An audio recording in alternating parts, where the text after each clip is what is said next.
So the current outlook, based on recent activity, is quite strong. 2015 and 2016 were both very big years overall for M&A in the U.S. There were a number of very large deals that contributed to high dollar volumes of deal activity, and the number of deals was very robust.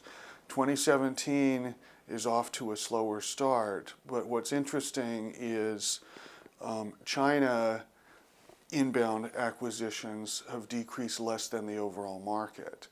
A number of the larger deals from the past couple of years have tapered off, but the number of deals is on track actually to meet the 2015 and 2016 levels. So far, the activity from China has actually held up quite well. There's a lot of speculation about, what the future holds with the new administration, but so far we haven't seen a significant decrease in the deal flow. And in fact, the U.S. markets are at an all-time high recently. One of the other things we've started seeing is a reversal of the trend for Chinese companies delisting from the U.S. markets. We're seeing now a number of companies that want to come back to the U.S. Stock exchanges and list their shares for trading in the U.S. So it's, I think people are cautiously optimistic in terms of the outlook.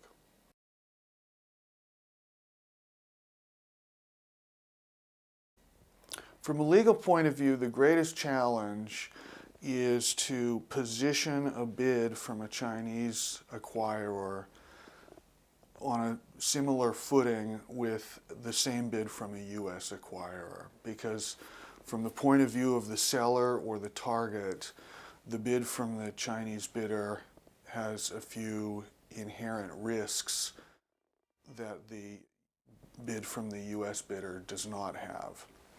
So a couple of those are, one, the risk that the deal would be rejected on national security grounds as part of the CFIUS process. And one of the things that acquirers can do is think about what types of mitigation remedies they'd be willing to accept in order to get CFIUS clearance. The other risk that Chinese bidders try to overcome is to give the target company comfort that it will be able to enforce the contract against the bidder if the agreement has to be terminated. Typically, when an agreement is terminated, because the regulatory approvals are not obtained, in that case, the buyer will pay a reverse termination fee to the target company. And there have recently been a number of deals where the lawyers really try to secure the target company's ability to collect that without having to go to China and sue the bidder in Chinese courts and go through all of that enforcement procedure, which, again, presents a risk to the target company.